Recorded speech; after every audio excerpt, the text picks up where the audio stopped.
تمام حمد و ثنا، تعریف و توصیف اللہ جل مجدہ الکریم کی ذات بابرکات کے لیے جو خالق کائنات بھی ہے اور مالک شش جہات بھی۔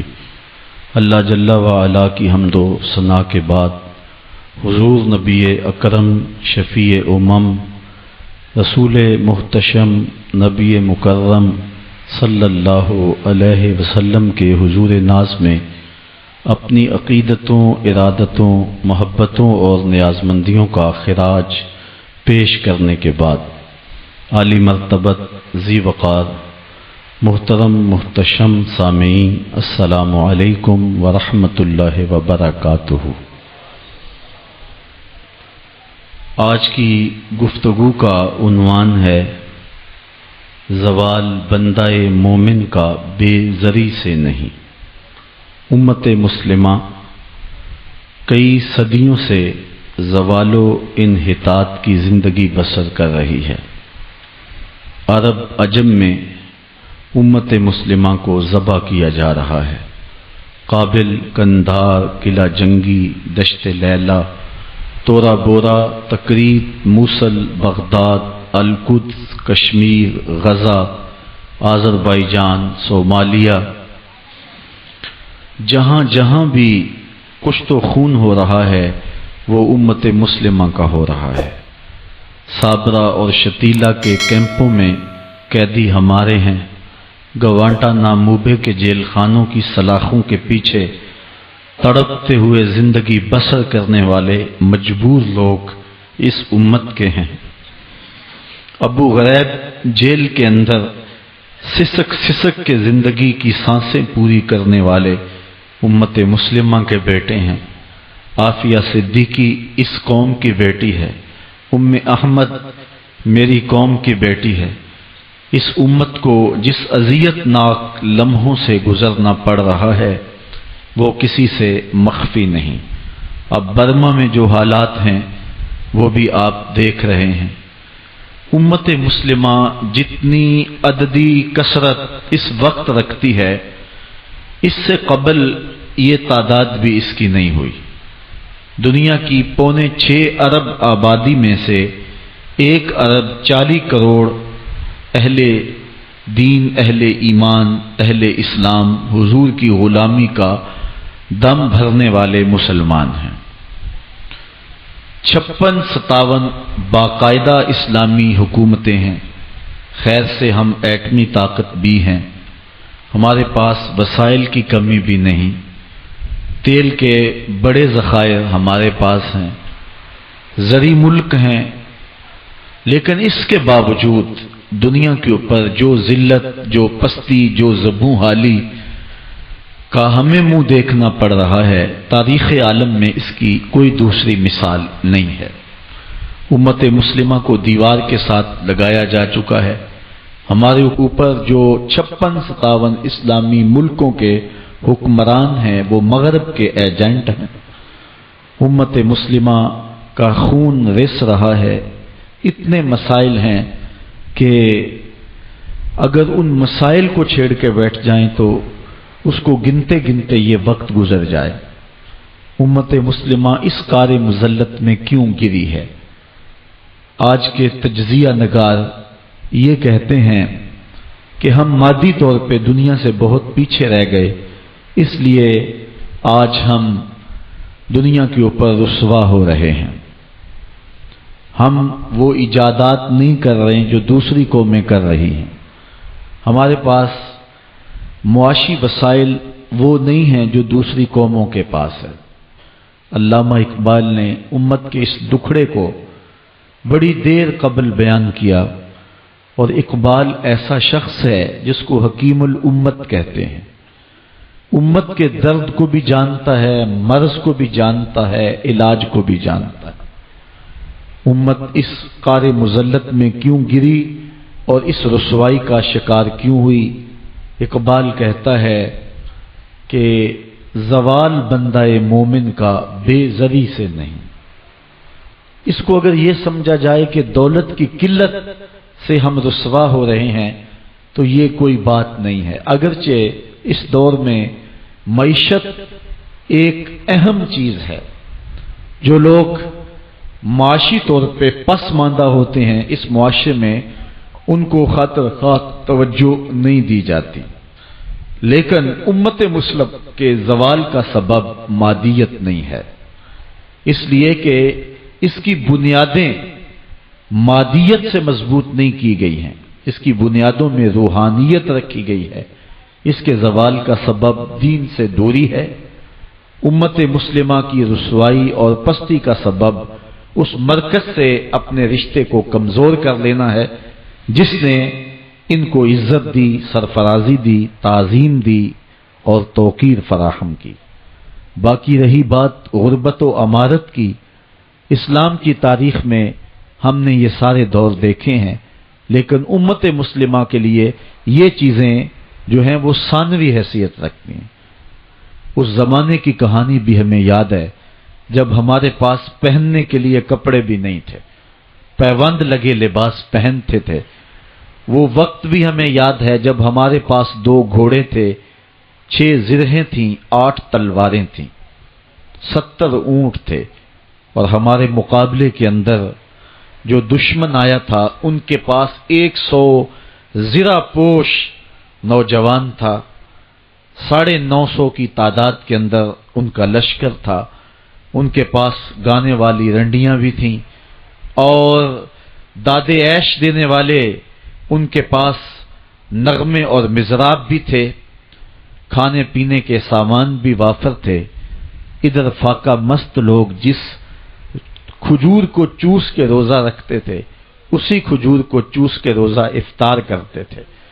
کیا بلال امیر تھا؟ کیا سلمان فارسی امیر تھا؟ کیا ابو ذر غفاری کسی امیر شخص کا نام ہے؟ کیا بدن کے اوپر پیوند لگے لباس پہننے والے وہ فاقہ مست کیا امراء کی فہرست میں آتے تھے؟ ہمیں تو وہ کہانی بھی اسلام کی غربت کی یاد آتی ہے کہ جب احد کے اندر 70 شہیدوں کے لاشیں پڑے ہوئے ہیں تو حضرت صفیہ حضور کی پھپھی اپنے بھائی حمزہ کے لیے 2 چادریں لے کر کے کفن کی آتی ہے، تو حضور علیہ السلام نے فرمایا کہ جس قبر میں حمزہ کو دفن کیا جائے اسی قبر میں مصعب بن عمیر کو بھی کفن دیا جائے اور دفن کیا جائے، اور کہا میرے چچا کے لیے اس کی جو بہن میری پھپھو جو 2 چادریں لے آئی ہے، کہا 1 چادر ہم مصعب بن عمیر کو دیں گے۔ یہ مصعب بن عمیر کون ہے؟ تاریخ پڑھو، کتنی دل آویز تاریخ ہے۔ مکے میں ایک امیر ترین خاتون ہے جس کے بیٹے کا نام مصعب ہے، اور وہ اپنے بیٹے کو اتنا خوبصورت لباس پہناتی ہے اور اتنے خوبصورت خوشبو اور عطر اس کو لگاتی ہے کہ مصعب بن عمیر جن گلیوں سے گزرتے تھے دیر تک وہ گلیاں مہکتی رہتی تھیں۔ لوگ کہتے تھے یہاں سے مصعب گزر کے گیا ہوگا اس لیے یہ گلیاں مہک رہی ہیں۔ اچھا پھر مصعب پہ نظر پڑتی ہے میرے محمد عربی کی، تو مصعب بن عمیر حضور کی زلفوں کا اسیر ہو جاتا ہے۔ ماں کافرہ ہے، جب پتہ چلتا ہے تو اس کا لباس بھی چھین لیتی ہے، سہولتیں اور آسودگیاں بھی واپس لے لیتی ہے۔ پھر وہ وقت بھی آیا کہ مصعب بن عمیر حبشہ کی جانب ہجرت کر جاتے ہیں۔ مکے کے حالات کچھ تھوڑے سے خوشگوار نظر آئے تو وہ حبشہ سے واپس مکے جب پلٹے تو ان کے بدن پہ جو چادر تھی وہ جگہ جگہ سے پٹی ہوئی تھی۔ میرے آقا کریم علیہ السلام نے دیکھا تو حضور کی آنکھوں میں آنسو ٹپکنے لگے۔ کہا یہ وہی مصعب ہے جو اتنا خوش پوش نوجوان تھا کہ میں نے پورے مکے میں اس سے خوبصورت لباس پہننے والا کوئی دوسرا شخص نہیں دیکھا، اور آج میرے مصعب کو پہننے کے لیے جو چادر میسر ہے وہ بھی جگہ جگہ سے پھٹی ہوئی ہے۔ یہ اسلام کی غربت کی کہانی ہے، اور آج احد میں یہی مصعب بن عمیر شہید ہو جاتے ہیں اور ان کے لیے کفن بھی دستیاب نہیں ہے۔ حضور نے کہا جو میرے چچا کے لیے 2 چادریں لائی ہیں ان میں سے ایک کا کفن مصعب کو دے دو نا، اور دوسری چادر سے کفن میرے چچا کو دے دیا جائے۔ اچھا حضرت مصعب کے لیے بڑی چادر رکھ دی گئی، اور حضرت امیر حمزہ کے لیے جو چادر تھی وہ چھوٹی تھی، اگر سر ڈھانپتے تھے تو پاؤں ننگے ہو جاتے، اگر پاؤں ڈھانپتے تھے تو سر ننگا ہو جاتا۔ حضور نے فرمایا میرے چچا کا سر ڈھانپ دو اور پاؤں کے اوپر اذخر نامی گھاس ڈال دو. میں یہ اسلام کی غربت کی کہانی تمہیں سنا رہا ہوں. جب میرے رسول کے چچا کے لیے پورے کفن کا ٹکڑا بھی دستیاب نہیں تھا، اسلام اس وقت بھی عزت پا گیا تھا. اسلام اس وقت بھی ذلیل نہیں تھا. اسلام اس وقت بھی سربلند تھا، اور اسلام اس وقت بھی عزتوں کی مسند پہ تھا. یہ اسلام کا وہ دور ہے کہ جب حضور مسجد نبوی سے باہر نکلتے ہیں تو آگے حضرت عمر و ابو بکر رضی اللہ تعالی عنہما کھڑے ہیں. چہرے کے اوپر عجیب اداسی ہے. کہا عمر، ابو بکر، اس وقت کیوں کھڑے ہو؟ عرض کی حضور بھوک نے گھر میں ٹکنے نہیں دیا. ہم نے چاہا حضور کا چہرہ دیکھ لیں تو کچھ پیاس بجھ جائے، کچھ بھوک مٹ جائے. حضور نے فرمایا میرا حال بھی یہی ہے. جس چیز نے تجھے گھروں سے نکالا ہے وہی چیز مجھے گھر سے نکال لائی ہے. چلتے ہوئے حضرت ابو ایوب انصاری کے گھر کے قریب سے گزرے.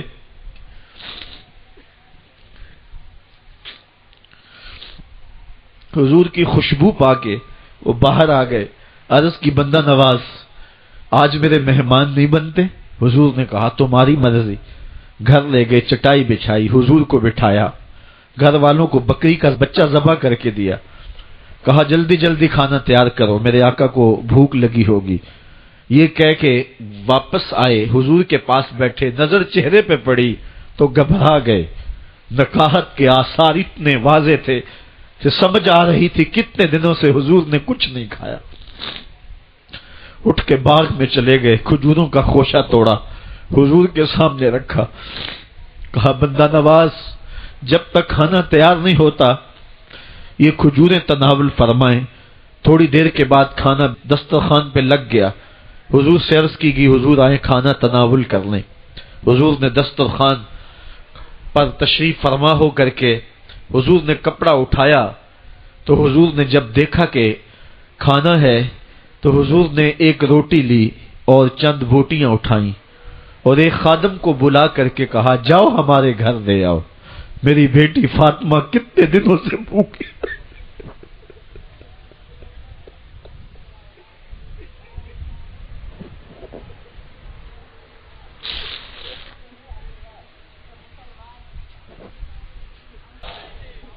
کہا جاؤ ہمارے گھر لے آؤ، میری فاطمہ کتنے دنوں سے بھوکی بیٹھی ہوئی ہے. مال کے کونین ہیں گو پاس کچھ رکھتے نہیں، دو جہاں کی نعمتیں ہیں ان کے خالی ہاتھ میں. آپ کو پتا ہوگا کہ جب میرے رسول کا انتقال ہوا ہے، حضور کا وصال ہوا ہے، تو حضور کی ایک زرہ ایک یہودی کے گھر میں گروی رکھی ہوئی تھی. حضور نے زرہ رکھ کر کے اس سے قرض لیا ہوا تھا. یہ اسلام کی غربت کی کہانی ہے، اور پھر اللہ نے اسلام کو امارت کے رنگ بھی دیے.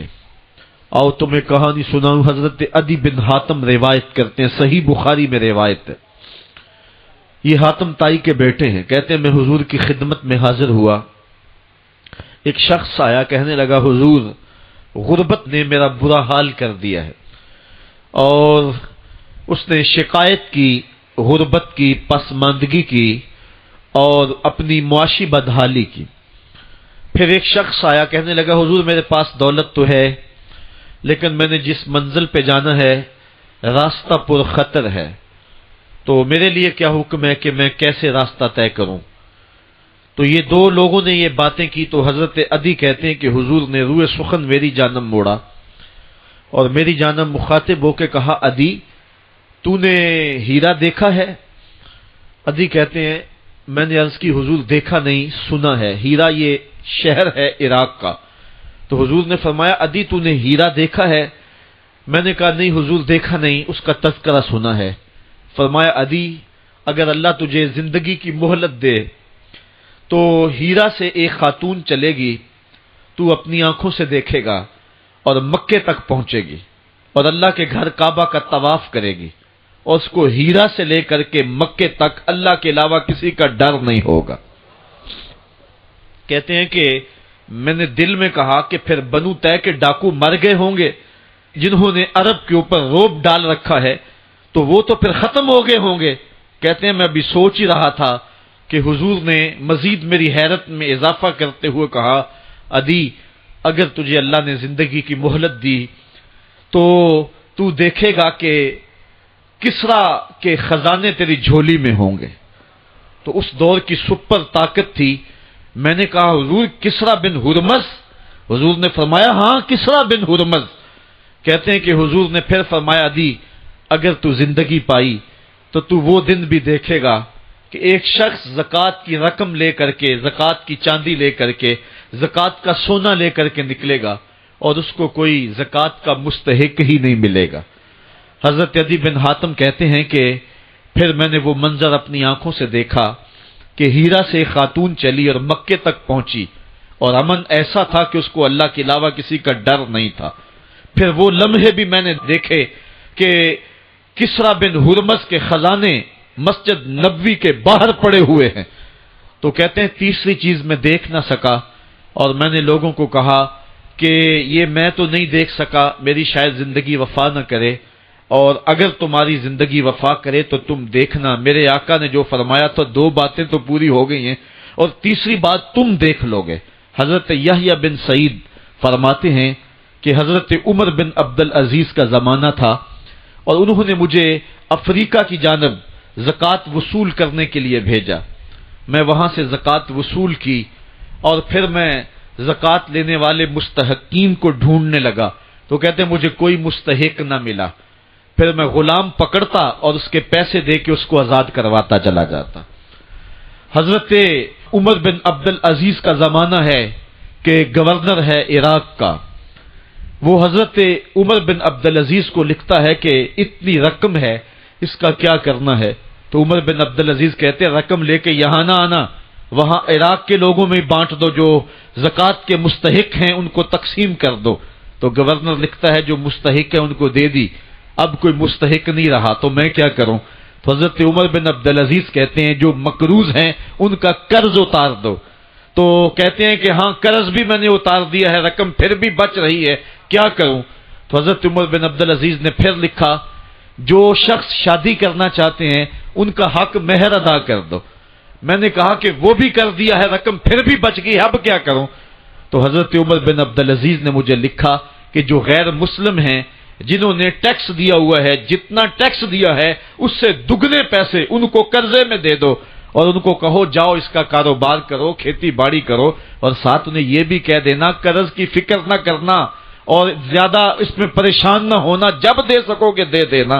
یہ دور بھی پھر اسلام نے دیکھا اور یہ گھڑیاں بھی دیکھی، جب چیتھڑے پہنے ہوئے تھے، جب پیوند لگے لباس پہنے تھے، جب پیٹ میں ڈالنے کے لقمہ بھی نہیں تھا، اللہ کا دین اس وقت بھی غالب تھا، اور جب گلیوں کے اندر ریشم بکھرا ہوا ہوتا تھا کوئی اٹھانے والا نہیں تھا، دین اس وقت بھی غالب تھا۔ دین کا غالب ہونا یا نہ ہونا اس کا تعلق جو ہے وہ مال و دولت سے نہیں ہے۔ اقبال کہتا ہے کہ زوال بندہ مومن کا بے زری سے نہیں، مومن کا زوال بے زری سے نہیں ہے بلکہ اس کا سبب کوئی اور ہے۔ وہ سبب ڈھونڈنا ہے کہ ہم دنیا میں رسوا ہو کے کیوں رہ گئے، ہم زمانے کے سامنے تماشا کیوں بن کے رہ گئے، آج نبی کی امت پوری کائنات میں رسوا ہو کے کیوں رہ گئی، آج ہمارا تماشا دیکھا جا رہا ہے، آج بھوکے کتوں کو ہماری بیٹی اور بہنوں کے اوپر چھوڑا جا رہا ہے اور اس کا تماشا دیکھا جا رہا ہے۔ کیا ہم نے یہ دن بھی دیکھنے تھے؟ ہم نے سراغ لگانا ہے۔ دولت کی قلت اور کثرت یہ ثانوی چیزیں ہیں۔ ہم نے تاریخ میں دیکھا ہے ہم کبھی مالی طور پہ کمزور تھے، رسوا نہیں ہوئے ہیں، مال زیادہ ہو گیا رسوا نہیں ہوئے ہیں، رسوائی کے سبب کوئی اور ہیں۔ آئیے تمہیں کہانی دل آویز سناؤں، اسلام کے عروج اور بانک پن کی مختصر کہانی آپ دیکھ لیں کہ حضور جب جلوہ فراز ہوتے ہیں مکے میں تو اللہ کا گھر 365 بتوں سے بھرا ہوا ہے، وہ دنیا کے اندر خدا کا پہلا گھر، اور 365 بتوں کا قبضہ ہے اس گھر کے اوپر۔ پھر حضور آئے اور دعوت دین دی، اور آقا کریم علیہ السلام نے ان بتوں کے لوث سے کعبہ کو پاک کیا۔ کہانی اتنی دل آویز ہے کہ حضور نبوت کے اعلان کے 13 سال گزارنے کے بعد جب مکے سے ہجرت کر کے مدینہ روانہ ہوئے تو مسلمانوں کی تعداد 100 سے متجاوز نہیں تھی۔ جن لوگوں نے ہجرت کی ہے تاریخ پڑھیں۔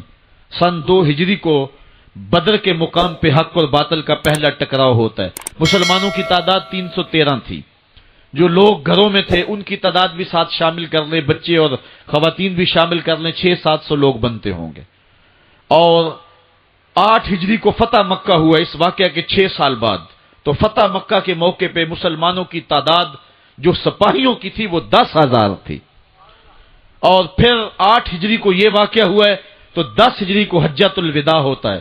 10 ہجری کو حضور کے سامنے جو لوگ بیٹھ کے خطبہ سن رہے تھے ان کی تعداد 1,44,000 تھی، اور جو گھروں میں لوگ شامل تھے ان کو بھی ملائیں تو 6 لاکھ تک پہنچتی ہے۔ حضرت صدیق اکبر رضی اللہ تعالیٰ عنہ 2 سال 2 ماہ اور کچھ دن تخت خلافت پہ رہے ہیں، اور آپ کے ادوار کی فتوحات کو اگر اس کی ایوریج نکالیں تو ایک دن میں 80 مربع میل علاقہ روزانہ فتح ہوتا ہے۔ حضرت عمر کا دور دیکھیے، حضرت عمر کے زمانے میں اسلامی حدود 23 لاکھ مربع میل تک پھیل گئی ہیں۔ محمد بن قاسم جب سندھ میں آیا ہے تو یہ بہت بعد کی کہانی نہیں ہے، یہ 92 ہجری کی کہانی ہے، ابھی صحابہ موجود تھے۔ ادھر اندلس کے دروازے پہ طارق بن زیاد دستک دے رہا ہے تو وہ تابعی ہے، اور یہ بھی 92 ہجری کی کہانی ہے۔ ادھر سندھ تک مسلمان پہنچ گئے، ادھر وہاں تک پہنچ گئے۔ آپ چائنا میں جا کے دیکھیں، حضرت سعد بن ابی وقاص صحابی کی قبر وہاں ہے، وہ وہاں تک پہنچے۔ ماوراء نہر کا علاقہ بھی فتح ہو گیا، ادھر آرمینیا تک پہنچے۔ یہ تھوڑے سے عرصے کے اندر عظیمتوں کی کیسی داستان رقم کی۔ اقبال تڑپ کے کہتا ہے، دیے جانے کبھی یورپ کے کلیساؤں میں، کبھی افریقہ کے تپتے ہوئے صحراؤں میں، دشت و دشت دریا بھی نہ چھوڑے ہم نے، بحر ظلمات میں دوڑا دیے گھوڑے ہم نے۔ آج دیکھیں جا کر کے جبل طارق کو، جہاں وہ 500 قدوسی وہاں نکلے تھے، وقت کے حکمران نے اپنے جاسوس کو بھیجا، دیکھ کیا وہ کون لوگ ہیں، کہاں سے آئے ہیں اور کتنی تعداد ہے۔ تو جا کر کے جاسوس نے کہا پتہ نہیں زمین سے نکلے ہیں یا آسمان سے اترے ہیں، اور ان کی تعداد 500 سے آگے پیچھے ہے۔ اور پھر ان 500 لوگوں نے یورپ کے دروازے میں داخل ہو کر کے حق اور باطل کے اس مارکے کے اندر وہ عظیمت کی داستانیں رقم کی کہ اقبال خراج پیش کرتے ہوئے کہتا ہے، یہ غازی یہ تیرے پر اسرار بندے، جنہیں تو نے بخشا ہے ذوق خدائی، دو نیم ان کی ٹھوکر سے صحرا و دریا، سمٹ کر پہاڑ ان کی ہیبت سے رائی، دو عالم سے کرتی ہے بیگانہ دل کو، عجب چیز ہے لذت آشنائی، شہادت ہے مطلوب و مقصود مومن، نہ مال غنیمت نہ کشور کشائی۔ وہ کہانی کتنی دل آویز ہے، اے سرزمین اندلس ہے یاد تجھ کو، تھا تیری ڈالیوں پہ کبھی آشیاں ہمارا، چین و عرب ہمارا، ہندوستان ہمارا، مسلم ہے ہم، وطن ہے سارا جہاں ہمارا۔ پوری دنیا پر اسلام کے پھریرے لہرا رہے ہیں اور اسلام کے جھنڈے لہرا رہے ہیں۔ حضرت عمر رضی اللہ تعالی عنہ کا زمانہ ہے، جب یروشلم فتح ہوا، حضرت ابو عبیدہ بن جراح رضی اللہ تعالی عنہ حضرت عمر کو دعوت دیتے ہیں کہ آپ مدینے سے چلیں اور یروشلم میں پہنچیں۔ حضرت عمر مدینے سے چلتے ہیں، کتنا بڑا قافلہ لے کر کے، کتنا پروٹوکول ہے۔ حضرت عمر اکیلے اور ساتھ ایک غلام، اور اونٹ بھی ایک، باری باری سوار ہوتے ہیں، کبھی غلام سوار ہوتا ہے کبھی عمر سوار ہوتے ہیں۔ حکمران تو وہ تھے، لوگوں کی دہلیز پہ امن دینے والے، لوگوں کی چوکھٹ پہ جو ہیں وہ نور بانٹنے والے۔ آج کے حکمرانوں نے تمہیں رمضان المبارک کے اندر لوڈ شیڈنگ کا پیکج دیا ہے، اور آج بچے بھی تڑپ رہے ہیں اور جوان بھی سسک رہے ہیں، اور ماہ سیام میں جن اذیتوں میں قوم کو مبتلا کر دیا ہے وہ کسی سے مخفی نہیں ہے۔ اور تمہیں میں حضرت عمر کی کہانی سناؤں۔ حضرت عمر دن کو تخت حکومت پہ بیٹھتے تھے، اور ان کا تخت کو سونے زبرجد کا نہیں تھا، مسجد نبوی کی چٹائی تھی، اور سارا دن وہاں بیٹھ کے لوگوں کی باتیں سنتے، اور جب رات کے اندھیرے گہرے ہوتے عمر بھیس بدل کے مدینے کی گلیوں کا گشت کرتے۔ کہا تمہارے گھر سے دھواں نکل رہا ہے اور بچے رو رہے ہیں، ان کو کھانا کیوں نہیں دیتی؟ کہنے لگی عمر کی جان کو رو رہی ہوں۔ عمر کے پاؤں تلے سے زمین نکل گئے۔ کہا کیا ہوا؟ کہا 3 دن سے ہمارے ہاں کھانے کے لیے کچھ نہیں ہے، روزانہ بچے روتے ہیں، اور میں ہنڈیا کے اندر پتھر ڈال کر کے نیچے سے آگ ڈالتی رہتی ہوں کہ بچے انتظار کر کر کے سو جائیں گے، کم بخت سو بھی نہیں رہے، اور وہ پتھر پکیں گے بھی کیا، اور میں عمر کی جان کو رو رہی ہوں۔ حضرت عمر کا کلیجہ دہلنے لگا، فوراً پلٹے، واپس بیت المال میں آئے، گھی کا ایک کنستر لیا، آٹے کی بوری لی، مرچ مسالہ جات بہت کچھ اٹھایا، اپنے کندھے پہ رکھا، بوری اپنی کمر پہ لا دی۔ عمر بیت المال سے نکلے تو آپ کے خادم اسلم نے دیکھ لیا، آگے بڑھا، کہا میرے آقا میں اٹھاتا ہوں۔ عمر کی آنکھوں میں آنسو ہے، کہا اسلم قیامت کے دن میرا بوجھ اٹھا لو گے؟ کہا قیامت کے دن تو اپنا اپنا بوجھ اٹھانا پڑے گا۔ کہا عمر کو آج اپنا ہی اٹھانے دو۔ حضرت عمر وہ گھی کا کنستر اور وہ آٹے کی بوری سر پہ اٹھائے ہیں اور اس خاتون کے گھر جاتے ہیں اور دستک دیتے ہیں۔ وہ جب دیکھتی ہے اس کی جان میں جان آ جاتی ہے، کہا جلدی جلدی آٹا گوندو، اور عمر سبزی کاٹنے لگ جاتے ہیں۔ حضرت عمر رضی اللہ تعالی عنہ سبزی تیار کر دیتے، ادھر آٹا گند جاتا ہے، اور پھر اوپر چولہا رکھا جاتا ہے، چولہے کے اندر آگ رکھی جاتی ہے، وہ کھانا پکانے لگتی ہے، آگ بجھتی ہے۔ تاریخ نے لکھا ہے آگ بجھنے لگتی ہے، عمر جھک کر کے پھونکے مارتا ہے، عمر جھک جھک کے پھونکے مارتا ہے۔ کھانا پک گیا اور بچوں کے سامنے کھانا رکھ دیا، بچے کھا رہے ہیں۔ اب بچے رو رو کے نڈال ہو چکے تھے۔ حضرت عمر اپنے ہاتھوں کو اور اپنے گھٹنوں کو اور اپنے پاؤں کو زمین پہ لگا کے، جس طرح بکری کا بچہ چلتا ہے، ویڑے کے اندر کبھی ادھر چلتے ہیں کبھی ادھر چلتے ہیں، تاکہ بچے مجھے دیکھ کے خوش ہوں اور دل میں کہتے عمر جتنا رلایا ہے اب اتنا ہنسانا بھی پڑے گا۔ تو کبھی عمر امیر المومنین، یہ میں کسی آج کے جو ہے وہ لوگوں کے ووٹوں پہ منتخب ہونے والے حکمران کی کہانی نہیں سنا رہا، میں اس عمر کی کہانی سنا رہا ہوں جو 23 لاکھ مربع میل کا حکمران ہے، آدھی دنیا کا بادشاہ ہے۔ حضرت عمر جو ہے جس طرح بکری کا بچہ چلتا ہے، اس طرح اپنے ہاتھ اور اپنے گھٹنے زمین پہ ٹیک کر کے جو ہے وہ اس طرح چلتے ہیں۔ بچے عمر کو دیکھ کے مسکراتے ہیں۔ جب بچے مسکرانے لگے تو حضرت عمر نے اس خاتون سے کہا بڑھیا عمر کو معاف کر دے۔ اس نے کہا تو اتنی ہمدردی کیوں کرتا ہے؟ کہا عمر بیچارہ بڑا پھنسا ہوا ہے، فکر ہے اس کو یرموک و فسطاط و حلوان کی، جب فتح ہے مصر تو تیاری ہے ایران کی، آتے جاتے وفد سے ملاقات بھی کرتا ہوگا، آتے جاتے وفد سے ملاقات بھی کرتا ہوگا، اور شب کو معلوم حالات بھی کرتا ہوگا، کانٹوں میں الجھی ہوئی بیچارے کی جان ہے، نیند اس کو بھی آتی ہے، آخر وہ انسان ہے، میری بہن عمر کو معاف کر دے۔ اس نے کہا نانا عمر کی بات میرے سامنے نہ کر، قیامت کا دن ہوگا، عمر کا گریبان ہوگا اور میرا ہاتھ ہوگا۔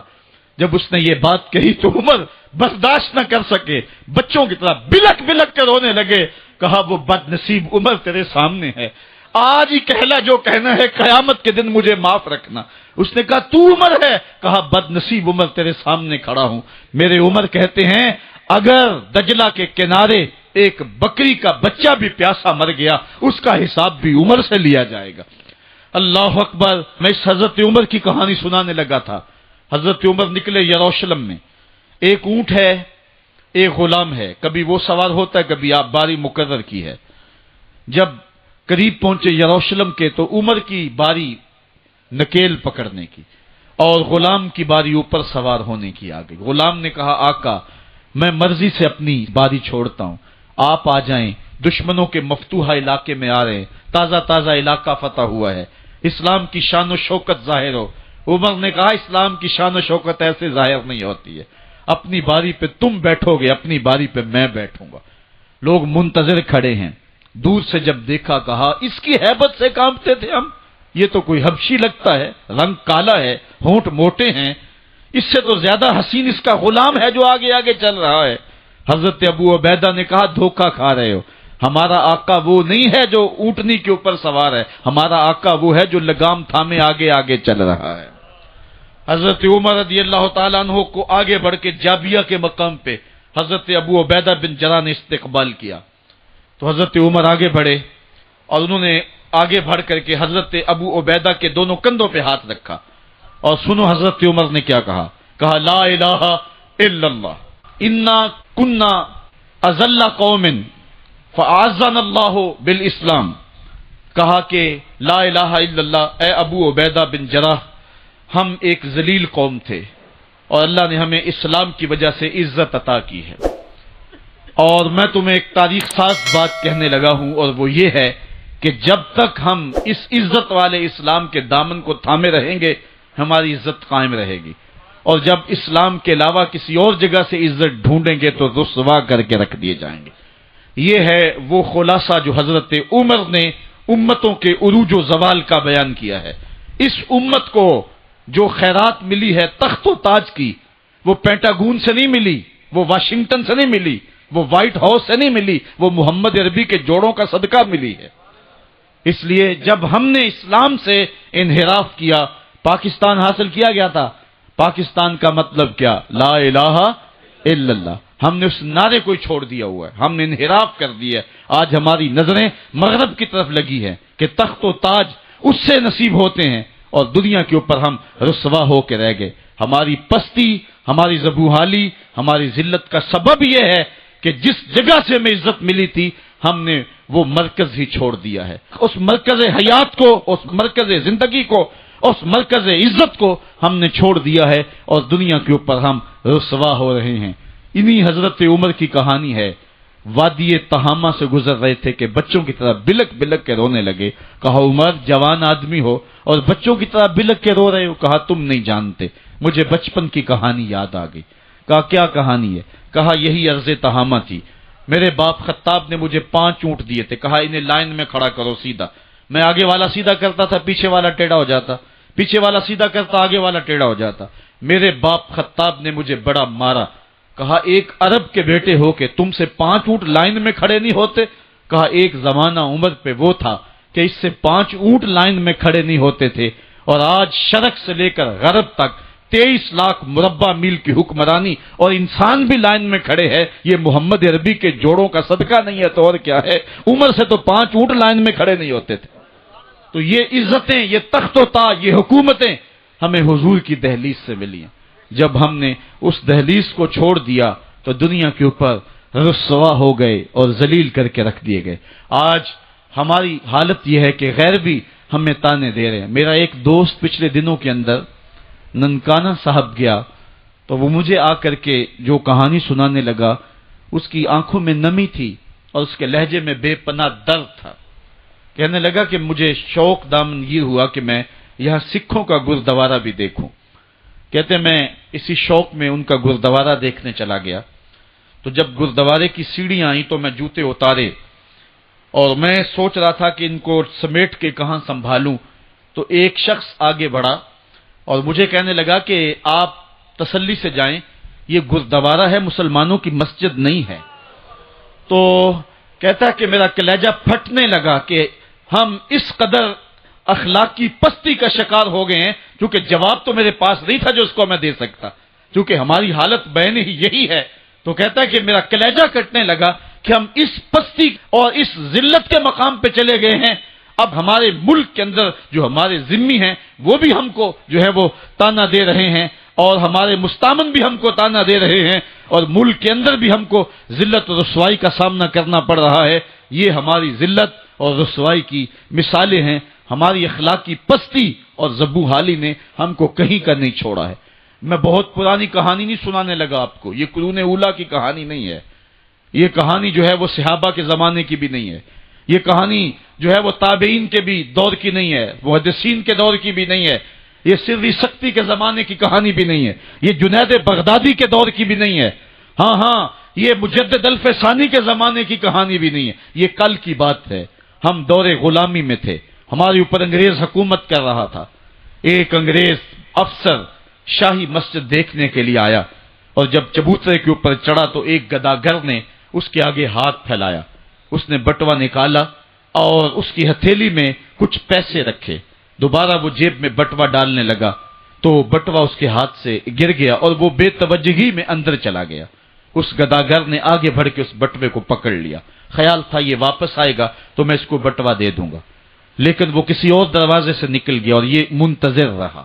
وقت گزرتا رہا، 1 سال گزرنے کے بعد وہ دوبارہ پھر آیا، اس کا کوئی دوست اسے ملنے آیا تھا انگلستان سے، اس کو شاہی مسجد دکھلانے کے لیے وہ پھر آیا، یہ گداگر وہاں بیٹھا ہوا تھا، اس نے پہچان لیا، کہا صاحب 2 لمحوں کے لیے رکیے، مجھے آپ سے ضروری کام ہے۔ دوڑا دوڑا گیا، قریب ہی گھر تھا، وہاں سے وہ بٹوا اٹھا لایا، اس میں بہت زیادہ جو ہے وہ پیسے تھے۔ کہا یہ 1 سال قبل آپ آئے تھے، آپ کو یاد ہو نہ یاد، آپ کا یہ بٹوا گر گیا، میں ڈھونڈتا رہا، آپ مل نہ پائے۔ اس نے جب دیکھا، وہ ایک کبھی بٹوے کے اندر رقم کو دیکھے، کبھی گداگر کے چہرے کو دیکھے، پھر اس سے رہا نہ گیا۔ اس نے کہا تو گداگر ہے اور تو ایک ایک پائی صبح سے شام تک اکٹھی کرتا ہے، اتنی رقم تجھے اکٹھی مل گئی تو تو اس رقم سے اپنا گھر بنا سکتا تھا، کاروبار سیٹ کر سکتا تھا، اور 1 سال ہو گیا تو میرا انتظار کرتا رہا۔ اس نے کہا بابو بات رقم کی نہیں ہے، تو عیسائی ہے اور میں مسلمان ہوں۔ کل قیامت کے دن اگر تیرے نبی نے میرے نبی کو کہا کہ میرے امتی کا بٹوا گرا تھا اور تیرے غلام نے پکڑا تھا، تو پھر میرا نبی جو ہے تیرے نبی کے سامنے شرمسار ہوگا۔ میں گداگر ضرور ہوں، بے غیرت نہیں ہوں، میں نہیں چاہتا کہ میرے نبی کو تیرے نبی کے سامنے شرمندگی ہو۔ یہ تو گداگروں کی کہانی ہے، آج شاہوں کی کہانیاں سناؤں تو کلیجہ منہ کو آئے، آج وزیروں کی کہانیاں سناؤں تو کلیجہ پھٹنے لگے، آج آیان سلطنت پہ براجماں تخت شاہی پہ بیٹھے ہوئے، آج یہ وزراء، آج یہ افسر، آج یہ وڈیرے، ان کی کہانیاں چھیڑ بیٹھوں تو کلیجہ پھٹنے لگے۔ جب میں کہتا ہوں الہی میرا احوال دیکھ، حکم ہوتا ہے اپنا نامہ اعمال دیکھ۔ میں نے اصلاح امت کانفرنس کے موقع پہ آپ کو یاد ہوگا کہا تھا کہ یہ تو کرم ہے محمد کی زلفوں کا کہ ہمارے اوپر پتھر نازل نہیں ہوتے، ورنہ جو حال ہم نے کر دیا ہے اور جس اخلاقی انحطاط کا ہم شکار ہیں، ہمارے اوپر تو آسمان ٹکڑے ہو کے برستا۔ اگر ان کی رحمت نہ ہو درمیان میں، ابھی آگ لگ جائے دونوں جہاں میں۔ اقبال کہتا ہے زوال بندائے مومن کا بے زری سے نہیں، یہ نہیں ہے مسئلہ، مسئلہ پستی ہے، زبوحالی ہے، تعلیمی انحطاط ہے، عملی انحطاط ہے، مرکز سے جو ہے وہ دوری ہے، دامن رسالت ماب کو چھوڑ دیا ہے، پھر رسوائیاں مقدر نہیں ہوں گی تو کیا ہوں گی۔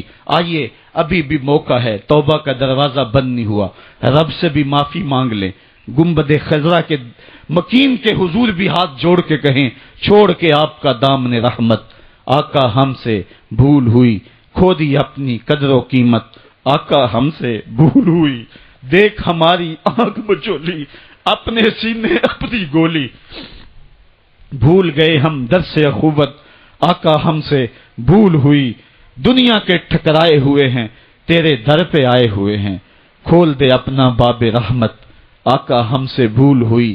آج وہ شعر مجھے پوری طرح یاد نہیں آ رہے جو بچپن میں پڑھ پڑھ کے رویا کرتے تھے۔ وہ کیا کمال، کسی نے کہا ہن جے رونا تے اکھاں وچوں ہنیرا جاندہ نہیں نور جاندہ ہے۔ آج امت جس زبوحالی میں پہنچ گئی، ہن جے رونا تے اکھاں وچوں ہندیرا جاندہ نہیں نور جاندہ ہے۔ میں بدبخت نو ویکھ کے میرا سایہ بھی میتھوں دور جاندہ ہے۔ میں پاپی مجرم، میں میلا اتھرو، میں پاپی بندہ، حضور معافی، حضور معافی، حضور معافی، حضور معافی، تساں سی ڈکیا جنہ کماں تھی، حضور جی میں او کر گیا واں، گناہاں دی دل دل دے اندر گل میں تیکر اتر گیا واں، تہاڈے حکماں نو چھڈ کے آقا میں جیندا کتھے آ مر گیا واں، حضور معافی، حضور معافی، حضور معافی، حضور معافی۔ علامہ اقبال فرماتے ہیں آؤ اگر تم دوبارہ اسی عروج کو دیکھنا چاہتے ہو تو دامن مصطفیٰ کو تھام لو۔ سارا فلسفہ اقبال نے اپنے اس ایک شعر میں نچوڑا۔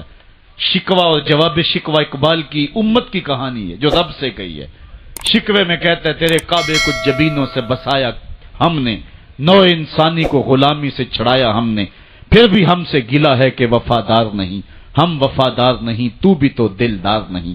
لیکن جواب شکوہ میں جب جواب آتا سارا نشہ اترتا ہے، صیغہ بدلا، لفظ وہی ہیں، میرے کعبے کو جبینوں سے بسایا کس نے، نو انسانی کو غلامی سے چھڑایا کس نے، صفائے دہر سے باطل کو مٹایا کس نے، میرے قرآن کو سینوں سے لگایا کس نے، تھے تو آباب تمہارے ہی مگر تم کیا ہو، ہاتھ پہ ہاتھ درے منتظر فردا ہو، وائز قوم کی وہ پختہ خیالی نہ رہی، برق طبعی نہ رہی، شعلہ مکالی نہ رہی، رہ گئی رسم آزاں روح بلالی نہ رہی، فلسفہ رہ گیا تلقین غزالی نہ رہی، مسجد مرثیہ خواہیں کہ نمازی نہ رہے، یعنی صاحب اوصاف وہ حجازی نہ رہے۔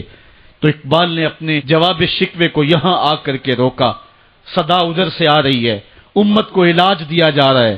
اقبال کے سارے فلسفے کا نچوڑ یہ ہے کہ محمد سے وفا تو نے تو ہم تیرے ہیں، یہ جہاں چیز ہے کیا لوح و قلم تیرے ہیں، پھر لوح بھی تیرے ہاتھ میں دے دیں گے، قلم بھی تیرے ہاتھ میں پکڑا دیں گے، تختی بھی تیرے پاس ہوگی، قلم بھی تیرے پاس ہوں گے، پھر تیری تقدیر کے فیصلے واشنگٹن میں نہیں ہوں گے، پھر خدا بندے سے خود پوچھے گا بتا تیری رضا کیا ہے۔